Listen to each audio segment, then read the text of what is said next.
안녕하십니까, 황작가입니다. 황작가의 책 읽기, 털없는 원숭이를 읽고 있습니다. 오늘은 9번째 순서입니다. 오늘은 이 책의 6번째 장 먹기, 그리고 7번째 장 몸손질에 부분되는 해당까지 읽어나가도록 하겠습니다. 이 6장이요 조금 짧아서요, 6장 7장이 짧아서 한꺼번에 읽도록 하겠습니다. 6번째 장의 제목은 먹기, 부제가 결코 변하지 않는 식습관, 그래서 영어로는 feeding 이렇게 되어 있습니다.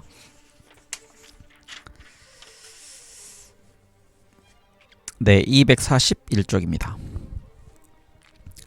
털없는 원숭이가.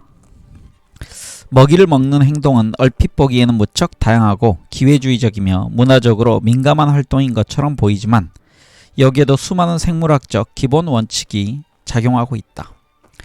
털없는 원숭이가 조상 대대로 내려오던 행동 양식인 과일 따먹기를 어떻게 하여 서로 협력하는 사냥감 죽이기로 바꾸었는지는 앞에서 살펴보았다. 그리고 이것이 털없는 원숭이의 식사 방법에 근본적인 변화를 일으킨 과정도 살펴보았다. 먹이를 찾는 일은 훨씬 정교해졌으며 계획적이고 조직적인 활동이 되었다. 사냥감을 잡아 죽이려는 충동은 먹으려는 충동에 부분적으로 독립해야만 했다. 먹이를 얻으면 정해진 기지로 가져와서 먹었다. 털없는 원숭이는 이제 더 많은 식량을 준비해야 했다. 한 번에 먹는 먹이의 양은 더 많아졌지만 다음 식사 때까지의 간격은 더 길어졌다. 식사에서 고기가 차지하는 비중이 크게 늘어났다. 털없는 원숭이는 음식을 저장하고 분배하기 시작했다. 수컷은 먹이를 구해다가 가족을 먹여 살려야 했다. 배설 활동은 통제되고 수정되어야 했다. 이런 변화들은 아주 오랜 기간에 걸쳐 서서히 일어났고 요즘 들어 과학기술이 엄청나게 발전했는데도 우리가 여전히 그 변화에 충실하다는 것은 의미심장하다. 이런 변화는 변덕스러운 유행에 따라 이리저리 움직이는 단순한 문화적 장치가 아닌 것 같다. 오늘날의 행동으로 판단하면 이 변화는 적어도 어느 정도는 우리 인간에게 깊이 뿌리박힌 생물학적 특징이 되어버린 게 분명하다. 앞에서도 말했듯이 먹이를 길러먹는 근대적 농업기술이 발달함에 따라 우리 사회의 성인 남자들은 대부분 사냥꾼 노릇을 하지 않게 되었다. 그 대신 그들은 회사로 일하러 나간다. 근무가 사냥을 대신했지만 사냥의 기본적인 특징은 지금도 많이 보존되어 있다. 근무를 하려면 기지에서 사냥터까지 정기적으로 왕복해야 한다. 근무는 주로 남자의 일이고 남자들끼리의 상호작용과 집단활동이 이루어질 수 있는 기회를 제공한다. 근무를 하려면 위험을 무릅써야 하고 전략을 세워야 한다. 이 도시의 사냥꾼들은 도시에서 큰 사냥감을 잡아 떼돈을 버는 일에 대해 이야기한다. 그들은 남들과 거래할 때면 무자비해진다. 생활비를 번다고 말할 때 우리는 집으로 고기를 가져간다. Bring home the bacon 이라는 표현을 쓴다. 도시인의 사냥 충동. 도시의 사냥꾼들이 느긋하게 쉬고 싶을 때는 여자들의 출입이 금지된 남자 전용 클럽에 간다. 청소년들은 남자끼리만 폭력단을 구성하는 경향이 있는데 이것은 본질적으로 약탈하는 성격을 띈다. 학술협회와 사교클럽, 친목회, 노동조합, 스포츠클럽, 프리메이슨 집회, 비밀결사에서부터 10대 폭력단에 이르기까지 남자만으로 이루어진 모든 조직에는 사나이의 의리라는 강력한 감정이 존재한다. 여기에는 집단에 대한 강한 충성심이 수반된다. 그들은 배지를 달거나 제복을 입는 등 같은 집단에 속해 있다는 것을 알려주는 표지를 몸에 부착한다. 신입회원은 반드시 이 회식을 치른다. 이런 집단이 남자만으로 이루어졌다고 해서 동성애와 혼동해서는 안 된다. 이들 집단은 기본적으로 성행위와는 아무 관계가 없다. 이들은 서로 협력했던 고대 사냥 집단처럼 사나이들끼리 단결하여 연대감을 얻는 것에 주로 관심을 갖는다. 이런 집단이 성인 남자들의 생활에서 중요한 역할을 맡고 있는 것을 보면 조상 대대로 내려오는 기본적인 충동이 아직도 끈질기게 남아있다는 것을 알 수 있다. 만약 그렇지 않다면 그들이 추진하는 활동은 구태여 그처럼 복잡한 의식을 치르거나 온갖 수단으로 여자들을 따돌리지 않아도 충분히 할 수 있는 일이고, 또한 그 대부분은 가정의 테두리 안에서도 얼마든지 이루어질 수 있다. 여자들은 남편이 남자친구와 어울리기 위해 밖으로 나가면 마치 그것이 가정에 대한 불성실함을 의미하는 것처럼 화를 내고 바가지를 긁는다. 그러나 그것은 잘못이다.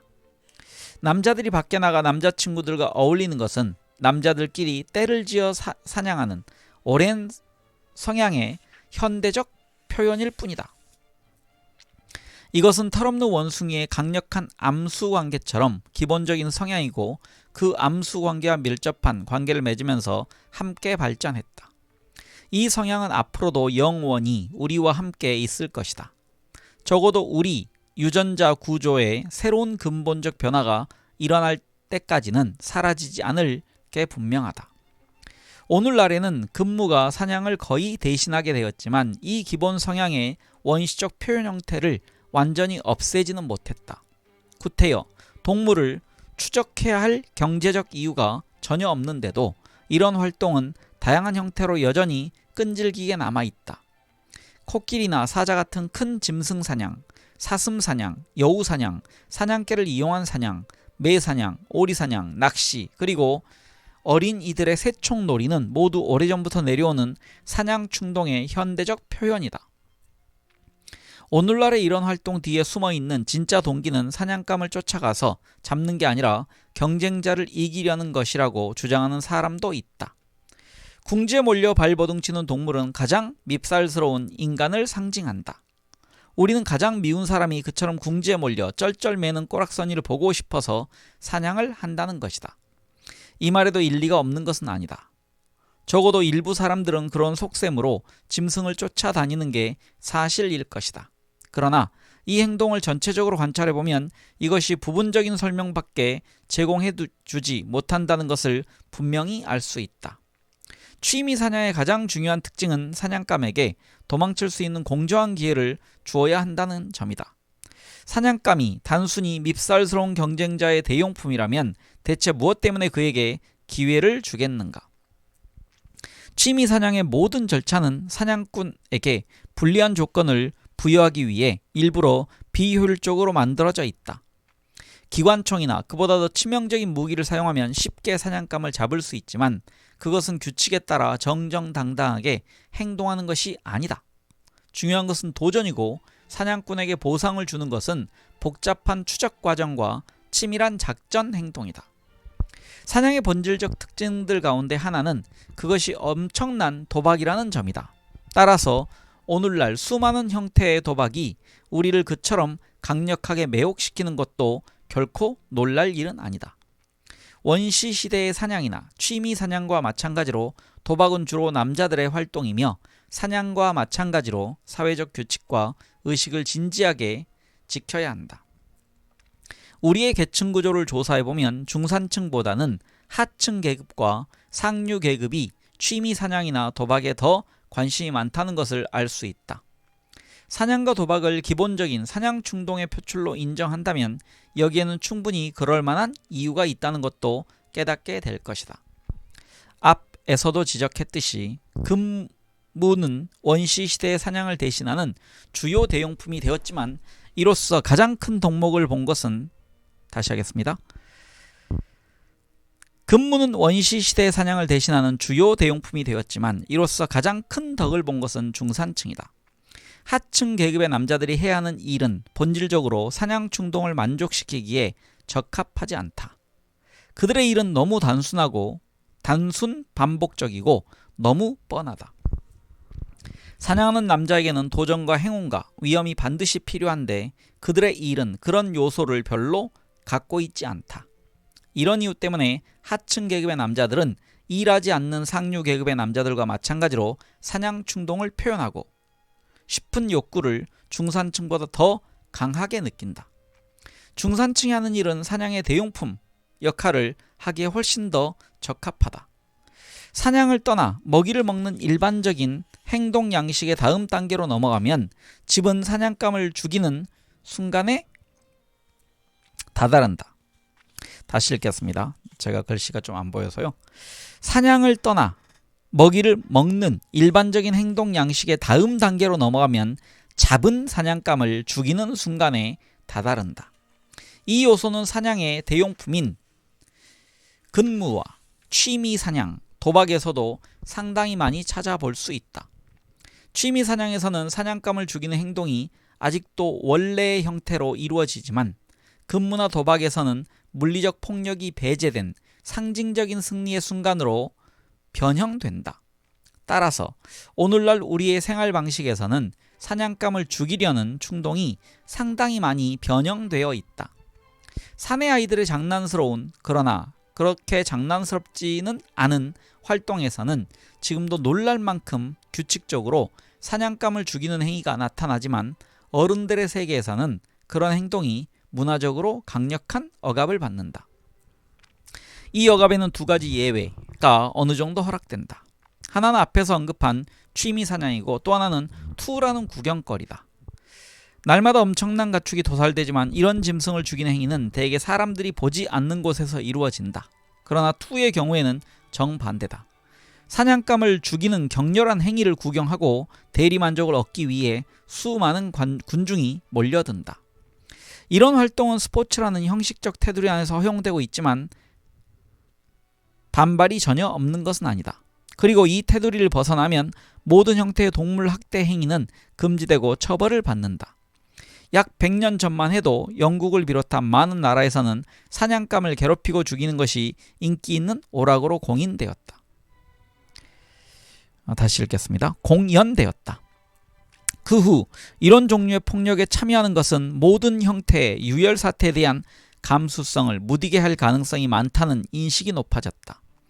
인구 과밀 때문에 영역과 지배력에 대한 제약이 거의 참을 수 없을 만큼 강해져 억눌린 욕구가 야만적인 공격으로 폭발할 가능성이 많은 우리의 복잡한 사회에서는 그런 종류의 폭력이 잠재적인 위협의 근원을 이룬다. 변하지 않는 영장류의 입맛. 지금까지 우리는 먹이를 먹는 행위의 초기 단계와 거기에서 파생된 문제들을 다루었다. 사냥감을 잡아서 죽인 뒤에는 식사를 하게 된다. 우리가 전형적인 영장류라면 먹이를 조금씩 쉬지 않고 우적우적 먹어대야 할 것이다. 그러나 우리는 전형적인 영장류가 아니다. 우리는 육식동물로 진화하는 과정에서 이 모든 체계를 바꾸었다. 전형적인 육식동물은 한꺼번에 많은 고기를 포식한 다음 오랫동안 식사를 하지 않는다.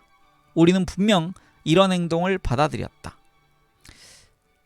다시 읽겠습니다. 우리는 분명 이런 행동 양식을 받아들였다.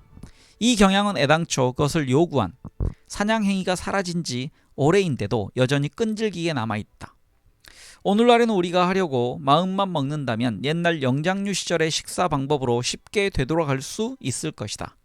그러나 우리는 마치 아직도 실제로 사냥에 종사하고 있는 것처럼 정해진 식사 횟수를 고수하고 있다. 오늘날 이 지구상에 살고 있는 수십억의 털없는 원숭이들 가운데 다른 전형적인 영장류처럼 하루 종일 야금야금 먹이를 먹는 원숭이는 거의 없다. 음식이 아무리 많아도 기껏해야 하루 3번 혹은 4번 정도이고 그 이상 먹는 경우는 드물다. 하루에 한 끼나 2끼만 먹는 사람도 많다. 이것은 단지 문화적 편의를 위해서라고 주장할 수도 있지만 이 주장을 뒷받침하는 증거는 거의 없다. 우리가 오늘날 누리고 있는 복잡한 식량 공급 체제를 생각해보면 모든 음식을 하루 종일 조금씩 나누어서 먹는 효율적인 체제를 고안하는 것도 불가능한 일은 아니다. 문화 유형이 일단 거기에 적응하면 효율성을 지나치게 잃어버리지 않고도 이런 식으로 식사 시간을 연장할 수 있고 오늘날처럼 식사를 하느라 다른 활동을 중단해야 할 필요성도 사라질 것이다. 그러나 조상 대대로 내려온 약탈자의 습성 때문에 이런 체제는 우리 생물학적인 기본 욕구를 충족시켜주지 못할 것이다.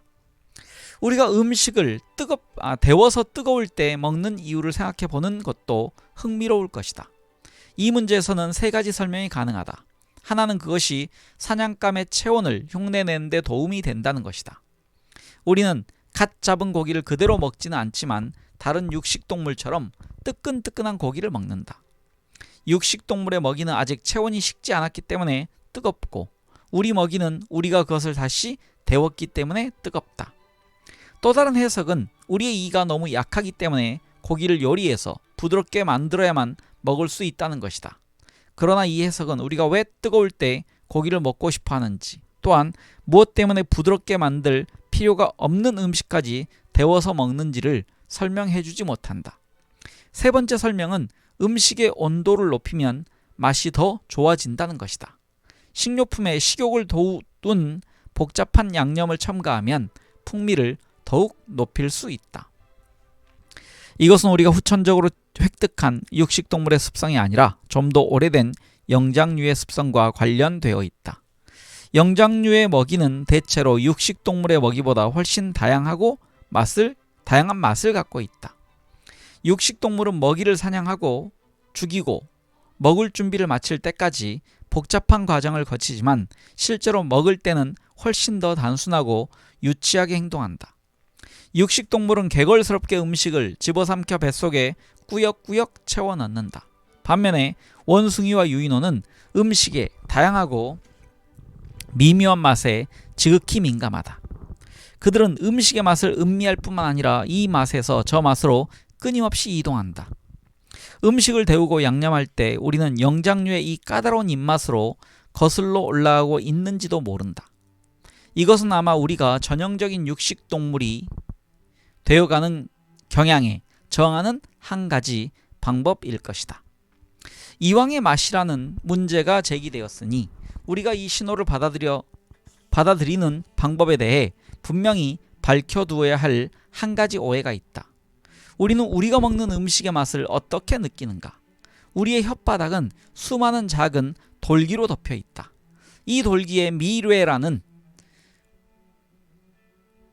감각기관이 있다.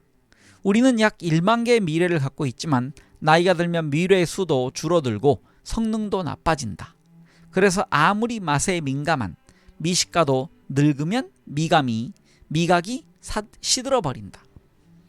놀랍게도 우리는 4가지 기본적인 맛에만 반응할 수 있다. 신맛, 짠맛, 쓴맛, 단맛이 그것이다. 음식이 혀 위에 놓이면 혀는 그 음식에 포함되어 있는 이 4가지 맛의 비율을 기록하고 이 조합이 그 음식의 기본적인 맛을 이룬다. 혀에는 4가지 맛의 제각기 좀 더 강한 반응을 보이는 부위가 있다. 혀 끝은 짠맛과 단맛에 특히 민감하고 혀의 양쪽 옆은 신맛에 민감하며 혀 뿌리는 쓴맛에 민감하다. 혀는 또한 음식의 감촉과 온도를 판단할 수 있지만 혀가 할 수 있는 일은 고작 그것뿐이다. 사실 우리가 그토록 민감하게 반응하는 훨씬 미묘하고 다양한 맛들은 모두 혀가 아니고 코를 통해 맛보아진다. 음식 냄새는 후각기관이 있는 콧구멍 속으로 들어가 퍼진다. 우리는 어떤 음식이 향긋한 맛을 낸다고 말하지만 사실은 그 음식에서 향긋한 맛이 나고 향긋한 냄새가 난다고 말하고 있는 것이다. 심한 코감기에 걸려 냄새를 잘 맡을 수 없게 되면 우리는 얄궂게도 음식 맛을 모르겠다고 투덜거린다. 그러나 실제로는 여느 때와 마찬가지로 그 음식의 맛을 분명히 느끼고 있다. 우리를 괴롭히는 것은 음식에서 냄새가 나지 않는다는 점이다. 이 점을 인정한다면 우리의 진정한 미각이 갖고 있는 한 가지 측면을 특별히 언급해야 해둘 필요가 있다. 그것은 단 것을 좋아하는 인간의 보편적인 특성이다. 단 음식은 진짜 육식동물과는 거리가 멀고 대체로 영장류에 가깝다. 자연에 널리 있는 영장류의 먹이는 익어서 먹기에 적당해질수록 더 달콤해진다. 원숭이와 유인원은 단맛을 강하게 갖고 있는 것에는 무엇이든 강렬한 반응을 보인다. 다른 영장류와 마찬가지로 우리도 단 것에는 좀처럼 저항하지 못한다. 우리는 고기를 먹는 강력한 경향을 갖고 있으면서도 특별히 단 것을 찾을 때는 원숭이의 본성을 드러낸다. 우리는 시거나 짜거나 쓴 것보다 단 것을 더 좋아한다. 단 것만 파는 과자점도 있지만 신 것만 파는 식당은 없다. 정식으로 식사를 할 때는 대개 여러 가지 복합적인 맛을 보게 되지만 마지막에는 달콤한 음식을 먹음으로써 식사를 끝낸 뒤에도 단맛이 입 안에 감돌게 한다. 이따금 간식을 먹을 때는 그리하여 옛날 영장류 시절부터 하루 종일 조금씩 야금야금 먹어대는 행동 양식으로 되돌아갈 때는 캔디나 초콜릿, 아이스크림 또는 설탕을 넣은 음료 따위의 달콤한 음식을 고르는 경우가 대부분이다. 이 경향은 너무 강력해서 이따금 우리를 공경에 빠뜨릴 수도 있다. 음식물에는 우리를 매혹시키는 두 가지 요소가 있다. 하나는 음식물의 영양가치이고 또 하나는 맛의 가치이다. 자연식품에는 이 두 가지 요소가 공존하지만 인공적으로 생산한 식료품에는 두 가지 요소가 분리될 수 있고 바로 이것이 우리에게 위험을 초래할 수도 있다. 영양가가 거의 없는 식료품도 인공 감미료만 듬뿍 넣으면 저항할 수 없을 만큼 매력적인 식품이 될 수 있다. 이런 식료품이 맛난 특급 달콤함으로 우리를 유혹하면 우리는 그것을 날름날름 먹어치우게 되고 이윽고 너무 배가 불러서 다른 음식을 먹을 수 없게 될 것이다. 따라서 식사의 균형이 무너질 수 있다. 이것은 특히 자라나는 어린이들에게 위험하다. 앞에서 나는 사춘기가 되면 단 것과 과일 향기를 별로 좋아하지 않게 되고 그 대신 꽃향기와 기름진 냄새 및 사양 냄새를 좋아하게 된다는 연구 결과를 소개한 적이 있다. 어린이는 단 것에 약하다. 이 약점은 쉽게 이용될 수 있고 실제로 자주 이용된다. 기회주의적 식습관. 어른들은 또 다른 위험에 맞닥뜨린다. 어른의 식사는 대체로 맛이 있기 때문에 자연 상태보다 훨씬 더 맛이 있기 때문에 맛의 가치가 갑자기 높아져서 식욕을 지나치게 자극한다. 그 결과 건강에 해로운 비만 상태가 되는 사람이 많다. 여기에 대항하기 위해 온갖 회개한 식이요법이 만들어졌다. 환자들은 이것이나 저것을 먹고 이것이나 저것을 줄여라 또는 이런저런 운동을 하라는 지시를 받는다. 불행히도 이 문제를 해결하는 진정한 방법은 딱 하나뿐이다. 덜 먹는 것이야말로 유일한 해결책이다. 식사량을 줄이면 마법이라도 쓴 것처럼 신기하게 살이 빠지지만 환자는 여전히 식욕을 돋우는 자극에 둘러싸여 있기 때문에 이런 행동 방침을 오랫동안 유지하기는 어렵다. 비만인 사람은 또한 여러 가지 합병증으로 고생한다. 앞에서 나는 전이활동이라는 현상, 정신적 압박을 받는 순간 긴장을 풀기 위해 대수롭지 않지만 엉뚱한 행동을 하는 것에 대해 이야기했다. 가장 자주 나타나는 전이활동의 형태는 먹는 것이다. 우리는 긴장하면 음식을 야금야금 씹어먹거나 필요하지도 않은 음료를 홀짝거린다. 이것은 긴장을 푸는데 도움이 될 수도 있지만 몸무게를 늘리는 데에도 도움이 된다. 먹는 전이활동의 경우 대수롭지 않은 특성에 대해 단 것을 선택하여 다시 읽겠습니다. 먹는 전이활동의 경우 대수롭지 않은 특성이 대개 단 것을 선택하게 만들기 때문에 특히 그렇다. 이런 것이 오랫동안 되풀이되면 비만을 걱정하는 상태가 되고 얼굴이며 몽뚱이가 점점 모난데 없이 둥글럽적해지는 것을 볼 수 있다. 이렇게 되면 거의 죄의식에 가까운 불안을 느끼게 되고 더불어 매사에 자신감을 잃게 된다. 이런 사람이 살 빼기 작전에서 효과를 얻으려면 먹는 습관만이 아니라 다른 행동 양식에도 변화를 줌으로써 최초의 긴장 상태를 줄여야만 할 것이다. 이 문제와 관련하여 언급할 가치가 있는 것은 껌의 역할에 대해서다. 껌은 오로지 전이활동을 위한 수단으로 발달한 것 같다. 껌은 우리 몸에 해로울 만큼 지나친 열량을 포함하고 있지 않으면서 긴장을 푸는데 필요한 작업 요소를 제공해준다. 오늘날 털없는 원숭이가 먹는 다양한 식료품으로 눈길을 돌리면 그 범위가 너무나 넓은 것을 알 수 있다. 대체로 영장류는 육식동물보다 다양한 먹이를 섭취하는 경향이 있다. 육식동물은 한 가지 음식만 먹는 전문가가 되었지만 영장류는 상황에 따라 적당한 음식을 골라 먹는 기회주의자가 되었다. 야생 상태의 일본 원숭이를 주의 깊게 조사한 결과 그들은 갖가지 거미와 딱정벌레, 나비와 개미 및 새알을 먹는 것을 물론 새싹과 어린 줄기, 나뭇잎, 과일나무 뿌리와 나무 껍질 등 무려 119가지 종의 식물을 먹는다는 사실이 밝혀졌다. 전형적인 육식동물의 식사는 훨씬 영양이 풍부하지만 훨씬 단조롭다. 우리는 육식동물이 되었을 때 두세 개의 장점을 골고루 취했다. 우리는 영양가 높은 고기를 먹이에 추가했지만 영장류 시절의 잡식성도 포기하지 않았다. 최근, 즉 지난 수천 년 동안에는 먹이를 얻는 기술이 상당히 발전했지만 기본 입장은 예나 지금이나 마찬가지다. 우리가 아는 한 최초의 농업 체제는 혼합 영농이라고 부를 수 있는 종류의 것이었다. 동물과 식물을 길들인 작업이 나란히 이루어졌다. 오늘날에도 우리는 우리 주변의 동물 세계와 식물 세계를 강력하게 지배하면서 여전히 양손에 떡을 쥐고 있다. 우리의 식성이 어느 한쪽으로 기울어지지 않도록 막아준 것은 무엇일까? 그 해답은 엄청나게 높아지는 인구 밀도인 것 같다. 오로지 고기에만 의존하면 양적인 면에서 어려움이 생길 테고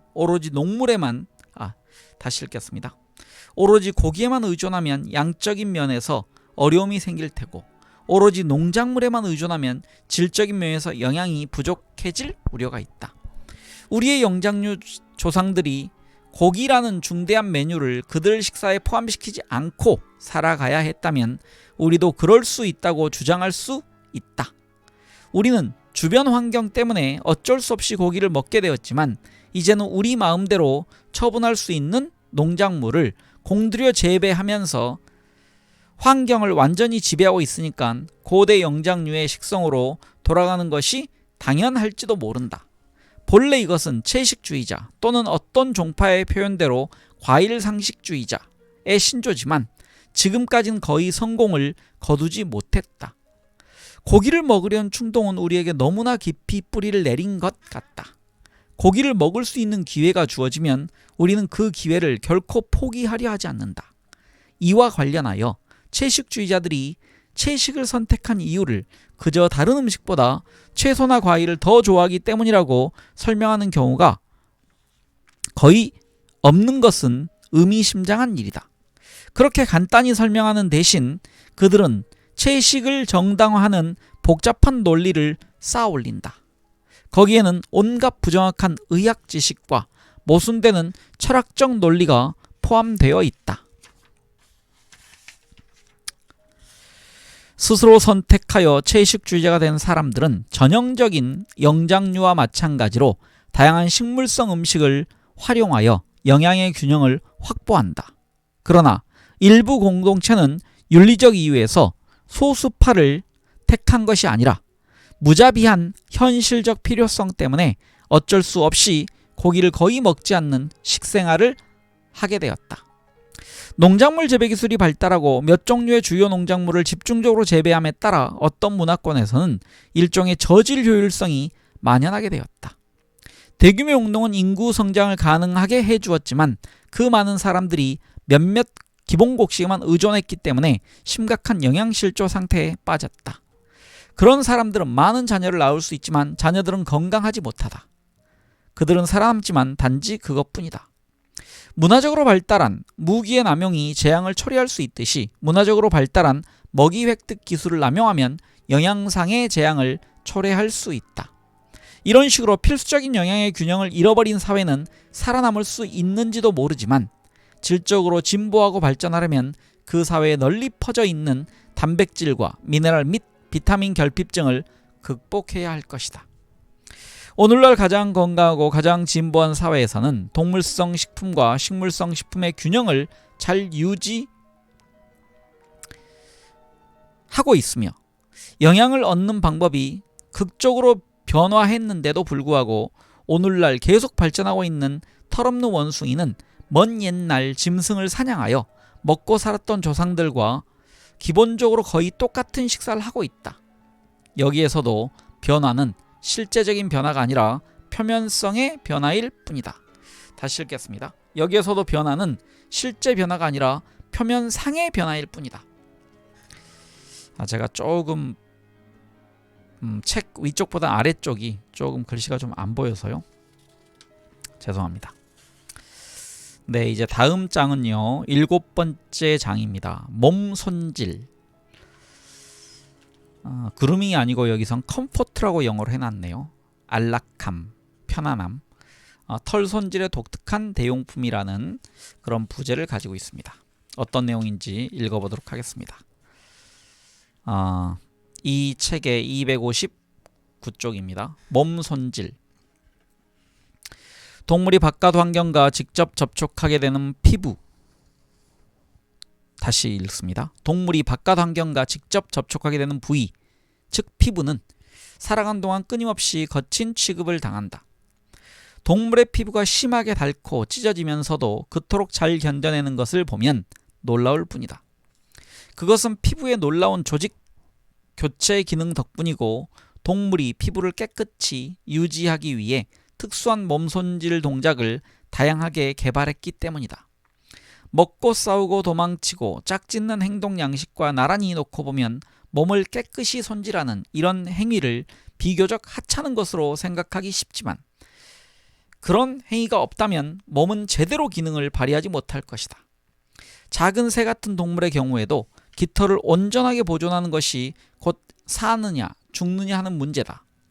깃털이 더러워지도록 그냥 내버려두면 새는 재빨리 날아오르지 못해 약탈자의 먹이가 될 테고, 날씨가 추워지면 체온을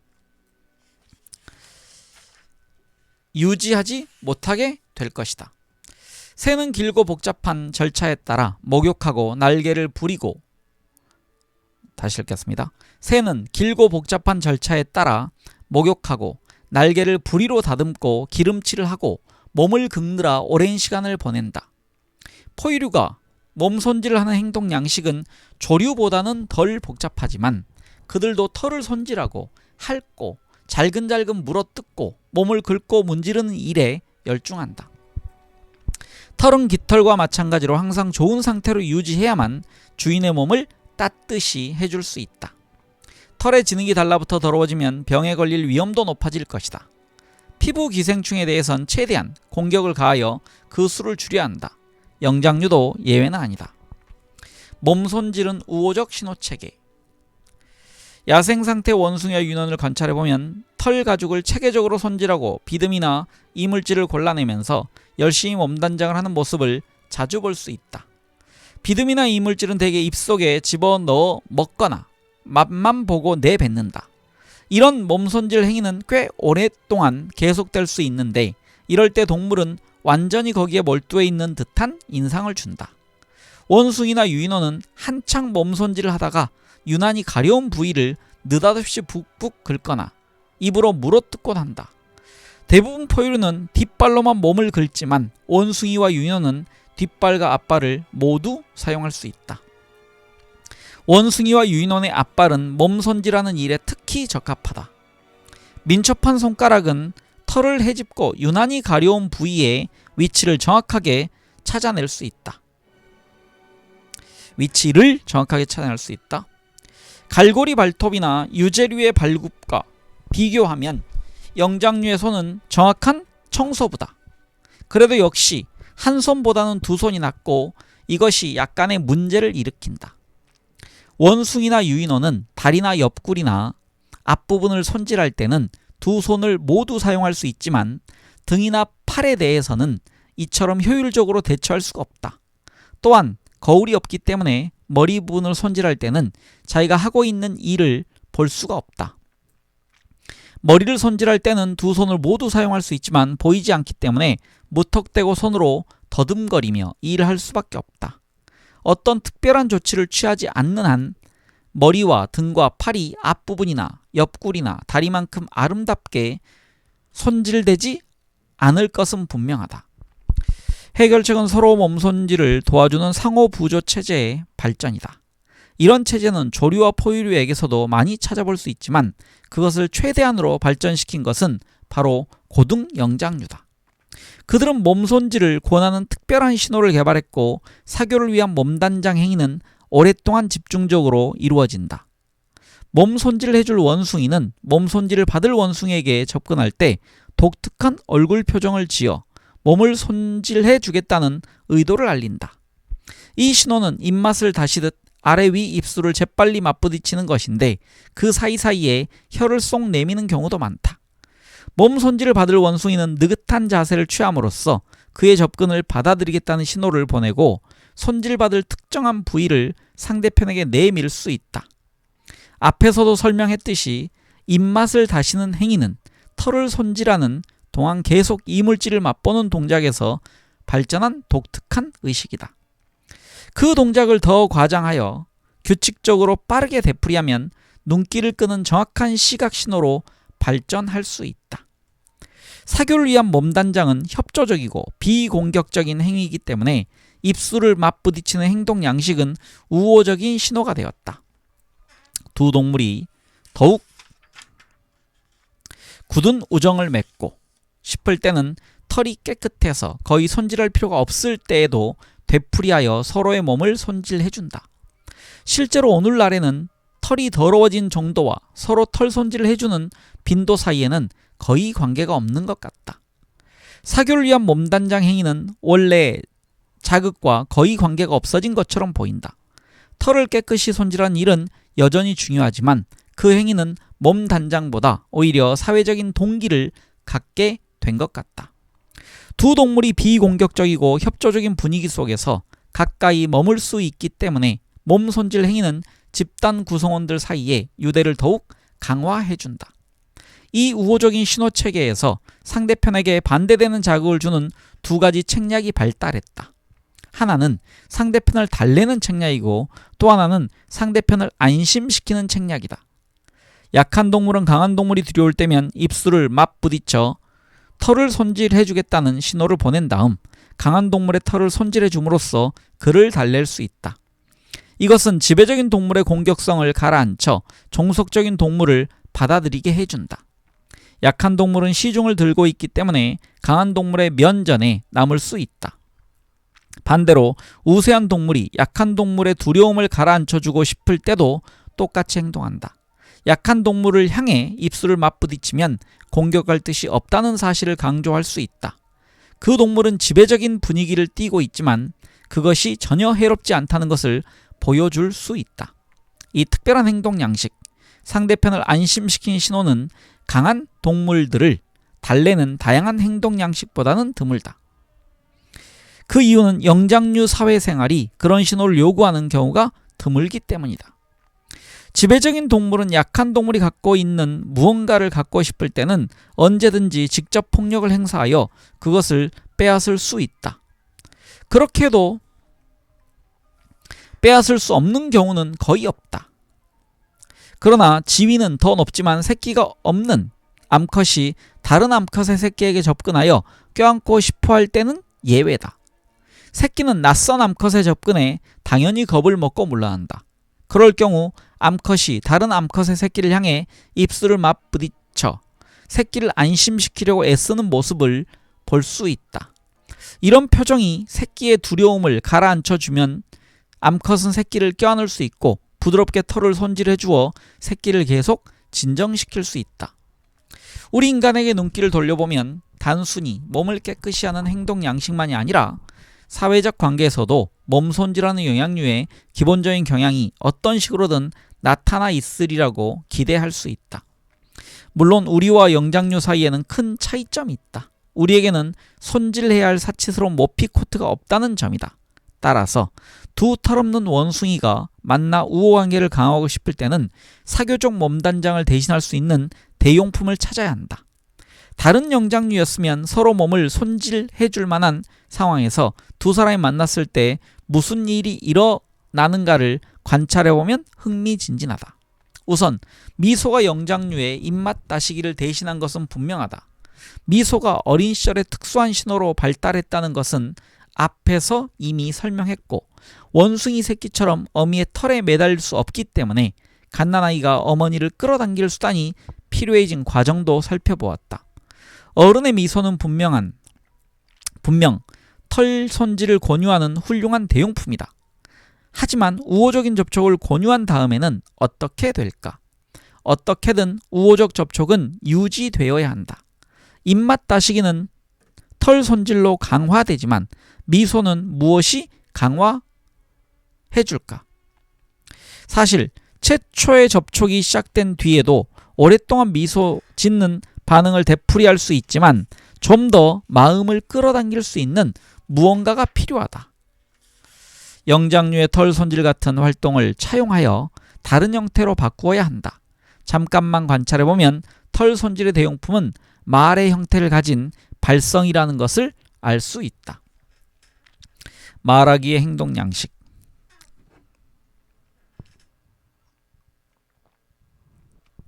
말하기의 행동 양식은 원래 정보를 교환함으로써 서로 도와야 할 필요성이 늘어남에 따라 발달했다. 말이 아닌 발성으로 기분을 표현하는 것은 동물 세계에 널리 퍼져 있는 공통된 현상인데 인간이 서로 말하는 것은 바로 여기서 발달한 행동 양식이다. 포유류의 타고난 전형적 발성인 끙끙거림과 꽥꽥 소리에서 좀 더 복잡한 소리 신호가 발달했다. 이 같은 발성 단위와 그 단위들을 여러 개 결합하고 재결합한 소리가 이른바 정보 말하기, 영어로 information talking의 토대가 되었다. 말이 아닌 소리로 기분을 전달하는 원시적인 신호와는 달리 이 새로운 의사전달 신호는 주위에 있는 물건을 가리킬 수도 있고 현재만이 아니라 과거와 미래를 가리킬 수도 있었다. 오늘날까지도 정보 말하기는 음성에 의한 우리 인간의 의사전달 형태 가운데 가장 중요한 형태로 남아있다. 그러나 이 의사전달 형태는 거기서 머물지 않았다. 그것은 차츰 발달하는 과정에서 더욱 많은 기능을 획득했다. 그중 하나는 기분 말하기, 영어로 mood talking이라는 형태를 취했다. 엄밀히 말하면 이것은 불필요했다. 말이 아닌 발성으로 기분을 전달하는 신호가 여전히 남아있었기 때문이다. 우리는 지금도 옛날 영장류 시절부터 비명을 지르거나 신음소리를 내어 우리의 감정 상태를 전달할 수 있고 실제로도 그렇게 하고 있다. 그러나 우리는 감정을 말로 확인함으로써 이 메시지를 더욱 강화시켰다. 아파서 비명을 지른 뒤에는 곧바로 아프다라고 음성 신호를 내보낸다. 화가 났을 때는 고함 소리와 함께 나는 몹시 화가 났다는 메시지를 내보낸다. 때로는 말이 아닌 소리, 신호가 순수한 상태로 전달되지 않고 목소리의 어조로 표현되는 경우도 있다. 나는 아프다라는 말은 애처롭게 우는 소리로 또는 비명을 지르듯 세된 목소리로 발음된다. 나는 몹시 화가 났다라는 말은 으르렁거리는 소리로 또한 고함치는 소리로 발음된다. 그런 경우 목소리의 어조는 많이 배웠다고 해서 바뀌는 것도 아니고 옛날부터 내려오는 포유류의 신호체계와 아주 비슷하기 때문에 인종이 다른 외국인은 물론 개조차도 그 메시지를 이해할 수 있다. 그런 경우 실제로 사용된 단어는 불필요한 여분이다. 집에서 기르는 개에게 이 착한 개 하면서 으르렁거리거나 이 못된 개 하면서 달콤한 목소리로 속삭여보라. 그러면 내 말이 무슨 뜻인지 이해할 수 있을 것이다. 가장 조잡하고 가장 격렬한 수준의 기분 말하기는 이미 기능을 발휘하고 있는 의사전달의 영역 안에 쓸데없는 소리 신호를 넘치도록 쏟아붓는 것에 불과하다. 그러나 말의 형태를 가진 소리 신호는 훨씬 미묘하고 민감한 기분을 전달할 수 있는 가능성을 더욱 높여준다는 데 가치가 있다. 세 번째 형태의 발성은 탐구적 말하기, exploratory talking이다. 이것은 말하기 자체를 위한 말하기이고 미학적 말하기이며 원한다면 유의적 말하기라고 불러도 좋다. 정보를 전달하는 또 하나의 형태인 그림 그리기가 미학적 탐구 수단으로 이용되는 것과 마찬가지로 말하기도 미학적 탐구 수단이 되었다. 시인은 화가와 나란히 서게 된 것이다. 그러나 우리가 여기서 다루고 있는 것은 최근에 몸손질 말하기, 그루밍 터킹이라고 부르게 된 네 번째 유형의 발성이다. 이것은 사교적 만남에서 볼 수 있는 무의미하고 정중한 잡담을 말한다. 날씨가 참 좋군요 라든가 최근에 무슨 책을 읽으셨습니까? 같은 형태의 말하기가 여기에 속한다. 이런 대화는 중요한 생각이나 정보를 교환하는 것도 아니고 말한 사람의 진정한 기분을 드러내지도 않으며 미학적으로 즐거운 것도 아니다. 이 말하기의 기능은 상대편을 만나 인사할 때 미소를 강화하고 사회적 연대감을 유지하는 것이다. 이것은 원숭이나 유인원의 털 손질을 대신하는 우리 인간의 대용품이다. 이런 말하기는 비공격적인 사회적 관심사를 우리에게 제공하기 때문에 비교적 오랫동안 같은 공동체의 일원으로 접촉할 수 있고 그리하여 귀중한 집단의 결속과 우정을 키우고 강화할 수 있다. 이런 식으로 생각하면 사교적 만남에서 몸 손질 말하기의 과정을 도표로 그려보는 것도 재밌는 놀이가 된다. 몸 손질 말하기는 최초의 인사가 끝난 직후에 가장 중요한 역할을 한다. 그 다음부터는 서서히 중요성을 잃어가지만 집단이 헤어질 때 또다시 절정에 다다른다. 물론 그 집단이 순전히 사교적 이유 때문에 모였다면 처음부터 끝까지 정보 말하기나 기분 말하기나 탐구적 말하기는 완전히 배제된 채 몸 손질 말하기만 줄기차게 계속될 수 있다. 칵테일 파티는 좋은 본보기다. 그런 파티에서 심각한 이야기가 나오지 않도록 주최자가 나서서 말리기도 한다. 예컨대 두 사람이 오랫동안 대화를 나누고 있으면 주최자가 그 사이에 끼어들어 대화를 중단시키고 최대한 사교적 접촉이 이루어지도록 몸손질해주는 짝을 계속 교체시킨다. 그리하여 파티에 참석한 사람들은 몸손질을 하기를 가장 강하게 자극하는 초기 접촉 상태로 되풀이하여 되돌아간다. 사교적 몸손질이 끊임없이 이루어지는 이런 모임이 성공을 거두려면 파티가 끝나기 전에 새로 접촉할 짝이 동나지 않도록 많은 손님을 초대해야 한다. 이런 종류의 모임에는 최소한 몇 명의 손님을 초대해야 한다는 무의식적인 인식이 존재하는데 이 불가사의한 하한선도 이것으로 설명된다. 소규모의 비공식 만찬에는 상황이 약간 다르다. 이런 모임에서는 시간이 지날수록 몸손질 말하기가 줄어들고 진지한 정보나 생각을 교환하는 대화가 차츰 세력을 얻기 시작하는 것을 볼 수 있다. 그러나 파티가 끝나기 직전에는 마지막 헤어지는 의식에 앞서서 몸손질 말하기가 잠깐 되살아난다. 이 시점에서는 미소도 다시 나타나고 마지막 작별 의식은 다음번에 만날 때까지 사교적 유대가 이어질 수 있도록 상호관계를 강화하는 데 바쳐진다. 이제 좀 더 공식적인 사업상의 만남을 관찰해보자. 이 접촉의 주요 기능은 정보 말하기이기 때문에 몸손질 말하기의 세력은 더욱 줄어들지만 완전히 사라지는 것은 아니다. 여기서는 몸손질 말하기가 거의 전적으로 만남을 시작하는 순간과 끝내는 순간에만 나타난다. 그러나 만찬의 경우처럼 서서히 세력을 잃어가는 것이 아니라 처음에 몇 마디 정중한 대화를 나눈 뒤 갑자기 툭 끊어진다. 그리고 만찬회의 경우와 마찬가지로 헤어지는 순간이 다가오면 다시 나타난다. 몸손질 말하기를 하고 싶은 충동이 워낙 강력하기 때문에 사업가들은 그 충동을 억누르기 위하여 모임을 되도록 딱딱하고 격식을 갖춘 것으로 만들어야 한다. 이것은 위원회의 의사진행 절차가 사적인 사교적 모임에서는 거의 찾아볼 수 없을 만큼 형식적인 이유를 설명해준다. 몸손질 말하기는 영장류의 사교적 털손질을 대신할 수 있는 가장 중요한 대용품이지만 이것만이 털손질 충동을 만족시킬 수 있는 유일한 배출구는 아니다.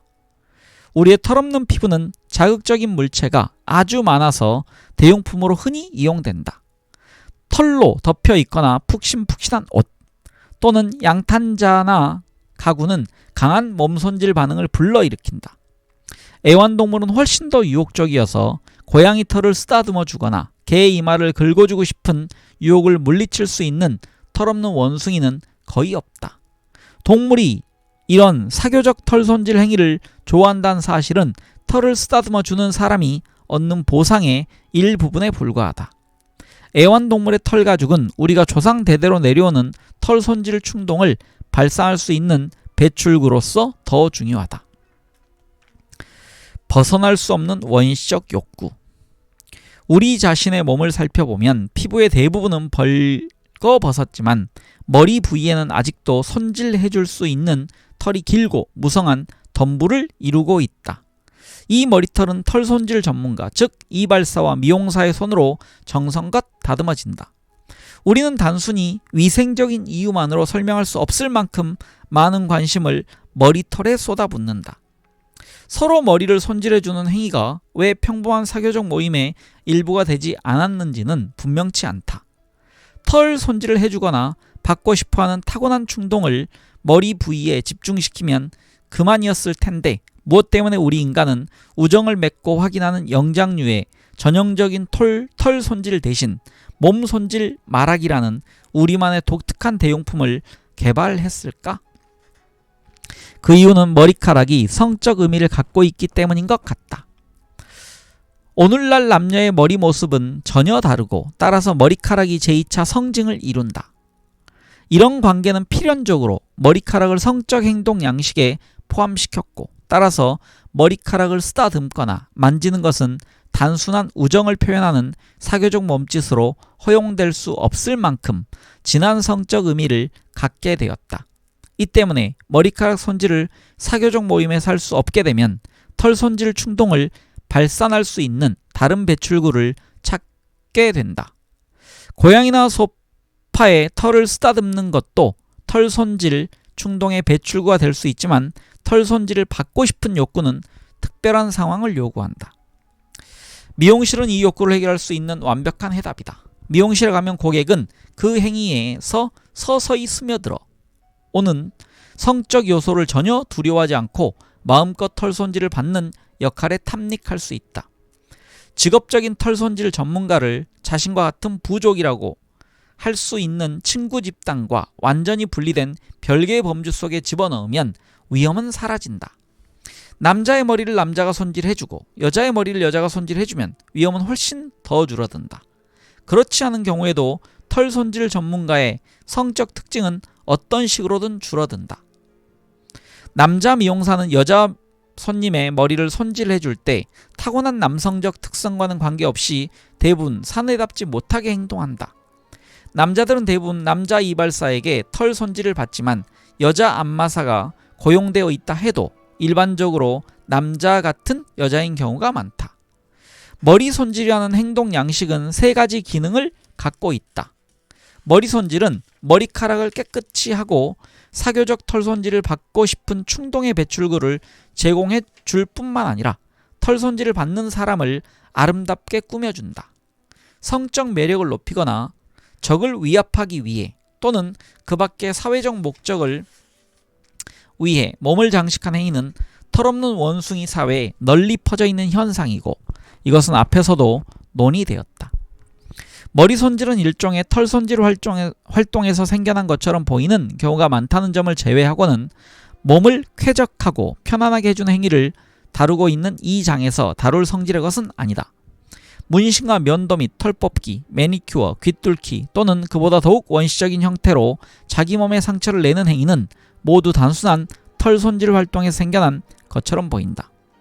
그러나 몸 손질 말하기는 다른 행동 양식에서 차용되어 몸 손질의 대용품으로 쓰이는 반면 문신이나 면도 같은 행위에서는 정반대의 과정이 이루어진다. 여기서는 몸 손질 행위를 더욱 정교하게 다듬어 다른 목적에 차용하고 있는 것이다. 원래 피부 손질 행위는 과시 기능을 획득하는 과정에서 피부를 오히려 손상시키는 형태로 변형되었다. 이런 경향은 동물원에 갇혀있는 동물에게서도 찾아볼 수 있다.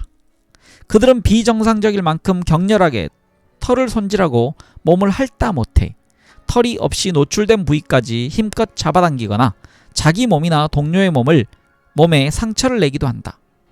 이처럼 지나친 몸 손질은 긴장된 상황이나 따분할 때 나타난다.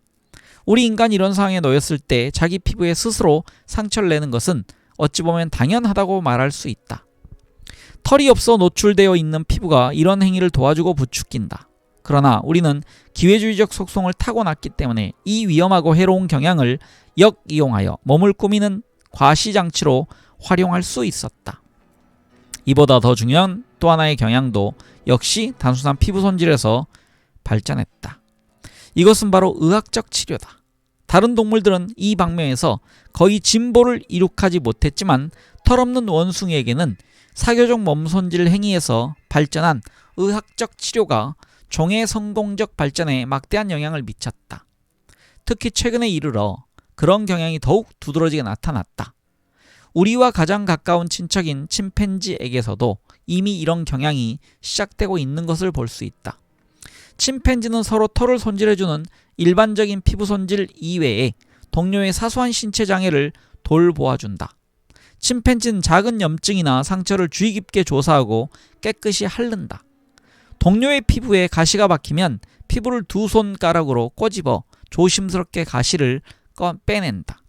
한 번은 왼쪽 눈에 티가 들어간 침팬지 암컷이 고통스러운 모습으로 낑낑거리면서 수컷에게 다가가는 모습이 목격된 적도 있었다. 수컷은 앉아서 암컷을 열심히 조사한 다음 왼손과 오른손에 손가락 하나씩을 이용하여 손가락 끝으로 조심스럽고 정확하게 티를 빼냈다. 그러나 침팬지에게는 여기가 한계점이다. 더 이상 올라갈 여지가 없다. 침팬지보다 훨씬 영리하고 협동적인 우리 인간의 경우 이런 종류의 특수한 몸 손질은 우리의 몸을 돌봐주는 방대한 과학기술의 출발점에 불과했다. 오늘날 의학계는 너무나 복잡해져서 몸을 쾌적하고 편안하게 하는 동물적 행동 양식의 가장 중요한 표현 형태가 되었다. 사소한 불편을 없애는 행위가 이제는 중대한 질병과 심한 신체 손상을 고치는 행위로 발전했다.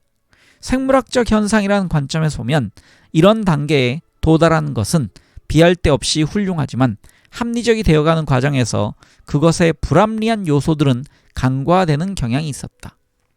이것을 이해하기 위해서는 심각한 질병과 사소한 불편함을 구별할 필요가 있다.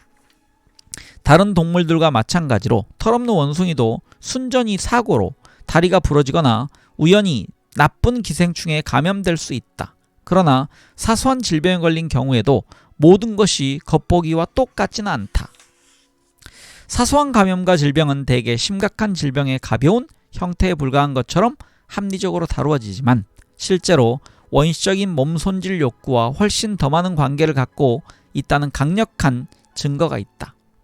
겉으로 나타난 증세는 정말로 신체에 문제가 생겼기 때문이 아니라 몸 손질을 받고 싶은 욕구가 육체적 형태로 나타난 것에 불과하다. 몸 손질을 유인하는 질병의 가장 흔한 형태는 기침과 감기, 독감, 요통, 두통, 복통, 뾰루지, 인후염, 담즙 분비 과다증, 편도선염, 후두염 등이다. 환자 상태는 심각하진 않지만 사회의 다른 구성원들에게서 더 많은 관심을 받는 것을 정당하기에는 충분하다. 환자의 증세는 털 손질을 유인하는 신호와 똑같은 작용을 하여 의사와 간호사, 약사, 친척과 친구들의 몸 손질 행위를 유인한다. 몸 손질을 받는 사람은 우호적인 동정심과 보살핌을 불러일으키고 대개는 이것만으로도 병이 낫는다. 오늘날에는 옛날의 몸 손질 행위 대신 약을 먹이고 치료를 하는데 이 특수한 사회적 상호작용이 이루어지는 동안 몸 손질을 받는 사람과 해준 사람의 관계는 의사라는 직업을 바탕으로 하여 의례적으로 유지된다. 의사가 처방해준 약품의 정확한 성질은 거의 상관이 없고 이 수준에서는 현대의학과 고대 주술치료 사이에 거의 아무런 차이점도 존재하지 않는다. 사소한 질병을 이런 식으로 해석하는 것에 반대한 사람은 환자가 정말로 바이러스나 박테리아에 감염된 사실을 그 근거로 내세울 것이다. 감기나 복통의 의학적 원인이 정말 존재하고 있다면 무엇 때문에 행동 양식에서 그 이유를 찾아야 하는가? 대답은 간단하다. 대도시에 사는 사람은 모두 이런 흔해 빠진 바이러스와 박테리아에 항상 노출되어 있지만 거기에 감염되어 증세를 나타내는 경우는 극히 드물다. 게다가 어떤 사람은 다른 사람보다 훨씬 더 병에 잘 걸린다. 성공을 누리고 있거나 사회적으로 잘 적응한 사람은 몸 손질을 유인하는 질병에 좀처럼 걸리지 않는다. 반대로 사회생활에 일시적이거나 장기적인 문제를 가진 사람은 걸핏하면 병에 걸린다. 이런 질병의 가장 흥미로운 측면은 그것이 개인의 특별한 필요성에 꼭 들어맞게 맞춰진다는 점이다.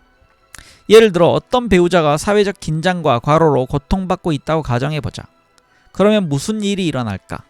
그녀는 후두염에 걸려 목소리를 낼 수 없게 되고 따라서 일을 중단하고 휴식을 취할 수밖에 없다. 그녀는 위로와 보살핌을 받는다. 긴장이 풀어진다. 적어도 당분간은. 그러나 후두염에 걸린 대신 몸에 뾰루지가 생겼다면 옷으로 그것을 감추고 일을 계속할 수 있었을 것이다. 따라서 긴장도 계속되었을 것이다. 그녀의 상황을 씨름 선수와 비교해보자. 씨름 선수는 목소리를 내지 못해도 경기하는 데에는 전혀 지장이 없다. 따라서 후두염은 몸 손질을 위한 질병으로는 아무 쓸모도 없다. 그러나 뾰루지는 그의 필요에 딱 들어맞는 질병이다. 씨름 선수를 돌보는 의사들에게 물어보면 근육이 잘 발달한 사람을 괴롭히는 가장 흔한 질병이 바로 뾰루지라는 것을 알 수 있다. 이런 점에서 영화에 나체로 출연하여 명성을 얻은 어떤 유명한 여배우가 과로하거나 긴장할 때마다 후두염이 아니라 뾰루지로 고생하는 것은 재미있는 현상이다. 그녀는 씨름 선수와 마찬가지로 피부를 드러낼 필요가 있기 때문에 다른 여배우들과 같은 질병이 아니라 씨름 선수의 질병에 잘 걸리는 것이다. 위로를 받고 싶은 욕구가 격렬해지면 병의 증상도 심해진다. 우리가 가장 정성 들인 보살핌과 보호를 받는 시기는 유아용 침대에 누워있을 때다. 따라서 아무 일도 못하고 침대에 누워있어야 할 만큼 심한 질병은 안전했던 어린 시절과 똑같은 관심을 우리에게 되돌려주는 커다란 이점을 갖고 있다. 심한 병에 걸리면 독한 약을 먹어야 한다고 생각할지 모르지만 실제로 우리가 필요한 것은, 그리고 우리 병을 낫게 하는 것은 보호받고 있다는 강한 안도감이다. 그렇다고 해서 이것이 꾀병이라는 뜻은 아니다. 꾀병을 부릴 필요는 전혀 없다. 증세는 진짜다. 행동 양식과 관련을 가진 것은 병의 결과가 아니라 원인이다.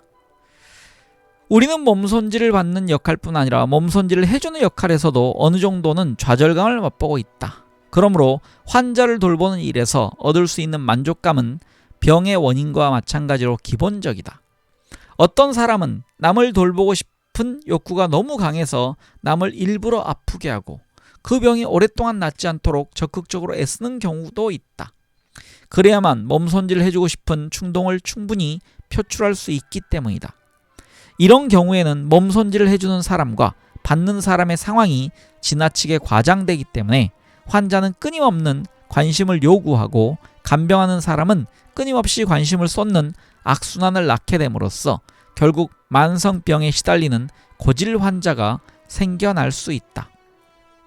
이런 유형의 서로 몸손질을 주고받는 짝에게 그들의 행동이 갖고 있는 진정한 행동과학적 의미를 말해주면 그들은 펄펄 뛰면서 부인한다. 그러나 몸손질을 해준 사람과 받는 사람, 즉 간호사와 환자가 놓여있는 환경에 커다란 사회적 격변이 일어나면 놀랍게도 환자의 병이 기적적으로 낫는 경우가 있다. 신앙요법사는 이런 상황을 이용하여 이따금 놀라운 결과를 일으키지만 불행히도 그들이 만난 환자는 대부분 신체적 결과만이 아니라 신체적인 원인도 갖고 있다.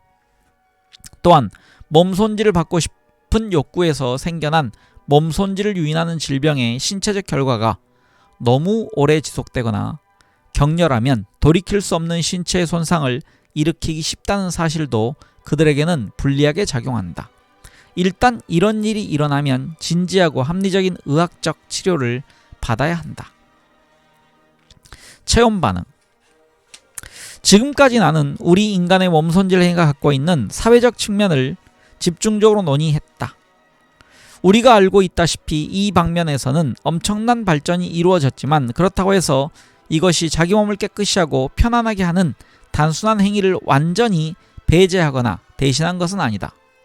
우리도 다른 영장류와 마찬가지로 여전히 몸을 긁고 눈을 비비고 종기를 짜고 상처를 혀로 핥는다. 우린 또한 영장류와 마찬가지로 일광욕을 즐기는 강한 경향을 갖고 있다. 게다가 우리는 거기에 특수한 문화적 유형을 덧붙였는데 그 중에서도 가장 널리 퍼져 있는 행동 양식은 물로 몸을 씻는 목욕이다. 다른 동물들도 이따금 목욕을 하지만 영장류가 목욕하는 경우는 드물다. 그러나 우리 공동체에서는 대부분 목욕이 몸을 깨끗이 하는데 가장 중요한 역할을 맡고 있다. 목욕은 분명 여러 가지 이점을 갖고 있지만 너무 자주 물로 씻으면 물로 몸을 씻으면 살균과 보호 기능을 갖고 있는 피지와 소금기가 씻겨나가기 때문에 이런 물질을 생산하는 피부 분비샘에 지나친 부담을 안겨주고 따라서 피부가 병에 더 걸리기 쉬워진다. 이런 불리함이 있는데도 목욕이 살아남아 있는 것은 목욕이 천연 피지와 소금기를 제거하는 동시에 질병의 원인인 더러움도 제거해 주기 때문이다. 몸 손질 행위에는 몸을 깨끗이 유지하는 문제만 아니라 적당한 체온을 유지하는 일과 관련된 행동 양식도 포함된다. 모든 포유류나 조류와 마찬가지로 우리는 항상 높은 체온을 갖게 되었는데 이것은 생리적 효율성을 크게 높여준다. 건강할 때는 바깥 기온에 관계없이 체온이 기껏해야 1.5°C밖에 변화하지 않는다. 이 체온은 하루를 주기로 변화하는데 늦은 오후에 가장 높고 오후 4시경에 가장 낮다. 외부 환경이 다시 읽을게요. 이 체온은 하루를 주기로 변하는데 늦은 오후에 가장 높고 오전 4시경에 가장 낮다. 외부 환경이 너무 덥거나 너무 추워지면 우리는 당장 심한 불쾌감을 느낀다. 우리가 느끼는 불쾌감은 조기경보 체제 같은 역할을 하여 신체 기관이 너무 싸늘해지거나 너무 뜨거워져 비참한 상태에 이르지 않도록 당장 조치를 취하라고 우리에게 경고한다. 몸은 영리하고 자발적인 반응을 재촉할 뿐 아니라 자동적으로 체온을 안정시키는 조치를 취한다. 바깥 환경이 너무 더워지면 혈관이 확장된다. 이것은 몸의 표면을 보다 뜨겁게 하여 피부에서의 열 손실을 촉진한다. 땀도 많이 난다. 우리는 약 200만 개의 땀샘을 갖고 있는데 몹시 더울 때는 이 땀샘에서 1시간에 1리터의 땀을 분비할 수 있다. 이 액체가 피부에서 증발하는 것도 열 손실을 도와주는 중요한 장치다. 열대지방처럼 전반적으로 무더운 환경에서 적응하는 과정에서는 땀의 역할이 두드러지게 커진다. 땀의 역할은 아주 중요하다. 아무리 더운 기후에서도 체온이 인종에 관계없이 0.2°C 이상은 상승하지 않도록 해주기 때문이다. 바깥 환경이 너무 추워지면 혈관이 수축되고 몸이 와들와들 떨리는 반응이 일어난다. 혈관 수축은 체온 유지를 도와주고 와들와들 떠는 것은 평소의 열 생산량을 3배까지 늘릴 수 있다. 피부가 한동안 심한 추위에 노출되면 혈관 수축이 지속되어 동상에 걸릴 우려가 있다. 손 부위에는 동상을 예방하는 중요한 장치가 내장되어 있다. 심한 추위에 노출되면 손은 우선 철저한 혈관 수축으로 대응한다. 그나마 약 5분쯤 지나면 이것이 역전되어 격렬한 혈관 확장이 일어난다. 그러면 손은 뜨거워지고 붉게 충혈된다. 겨울에 눈싸움을 해본 사람은 누구나 이런 현상을 경험했을 것이다. 추위가 계속되면 손 부위의 혈관 수축과 혈관 확장은 계속 교대로 일어난다. 수축 단계는 열 손실을 줄이고 확장 단계는 동상을 예방한다. 극지방처럼 항상 추운 곳에 살고 있는 사람들은 기초 대사율이 다소 높아지는 것을 비롯하여 다양한 신체 적응 과정을 겪는다. 우리 인류가 지구상에 널리 퍼짐에 따라 이 같은 생물학적 체온 조절 장치에 중요한 문화적 장치가 추가되었다. 불과, 옷, 그리고 외부와 차단된 집은 열 손실에 강력히 저항했고 환기장치와 냉각기는 더위를 막는 데 이용되었다. 이런 발전은 인상적이고 극적이었지만 우리 체온을 바꾸어 놓지는 못했다. 이것들은 단지 바깥 기온을 조절하여 우리가 더욱 다양한 외부 조건 속에서도 원시적인 영장류의 체온 수준을 유지할 수 있도록 도와주었을 뿐이다. 체온 반응이라는 주제를 떠나기 전에 다시 읽겠습니다. 체온 반응이라는 주제를 떠나기 전에 땀의 특수한 측면을 언급해둘 필요가 있다. 땀을 흘리는 반응을 자세히 연구해보면 그것이 보기만큼 단순하지 않다는 것을 알 수 있다. 열이 높아지면 피부는 대부분 아낌없이 땀을 흘리기 시작하고 이것은 분명 땀 분비계의 기본적인 반응이다. 그러나 어떤 부위는 다른 형태의 자극을 반응하게 되었고 그런 부위는 바깥 기온과 관계없이 땀을 흘릴 수 있다. 예를 들어 매운 음식을 먹으면 얼굴에서 땀이 나는 독특한 현상이 일어난다. 긴장하여 정신적 압박을 받으면 당장 손바닥과 발바닥, 겨드랑이, 때로는 이마에서도 땀이 나오지만 몸의 다른 부위에선 땀이 나지 않는다. 감정에 따라 땀을 흘리는 부위는 더욱 세분할 수 있다. 손바닥과 발바닥은 겨드랑이나 이마와는 다르다. 손바닥, 발바닥은 오로지 감정 상태만 반응하지만 겨드랑이와 이마는 감정 상태와 바깥 기온의 자극에 모두 반응한다. 그렇다면 손바닥과 발바닥은 체온 조절 장치에서 땀 흘리는 반응을 빌려와 거기에 새로운 기능을 부여한 것이 분명하다. 긴장했을 때 손바닥과 발바닥이 축축해지는 것은 위험이 닥쳐왔을 때 몸이 보이는 만반의 대비 태세의 독특한 특징이 되어버린 것 같다. 도끼를 휘두르기 전에 손바닥에다 침을 퇴퇴 내뱉는 것은 어떤 의미에서는 비생리적 땀 흘리기라고 말할 수 있다. 손바닥이 땀을 흘리는 반응은 너무 민감해서 공동체나 국가의 안보가 어떤 식으로든 위협을 받으면 이런 반응이 갑자기 늘어난다. 최근 정책 위기로 말미암아 핵전쟁이 일어날 가능성이 일시적으로 높아졌을 때 손바닥 땀 분비 반응을 연구하고 있던 한 연구소는 실험을 포기해야만 했다. 이 반응의 기본 수준이 너무 비정상적으로 높아지는 바람에 실험이 무의미해졌기 때문이다. 점쟁이도 우리 손바닥을 들여다보면서 미래를 점치지만 그렇게 많은 것을 말해주지는 못한다. 그러나 생리학자가 우리 손바닥을 들여다보면 미래에 대한 우리의 두려움이 어느 정도인지를 분명히 말해줄 수 있다. 네, 제가 7번째 장까지 읽었습니다. 7번째 장은 지금 몸 손질이라는 장이었습니다.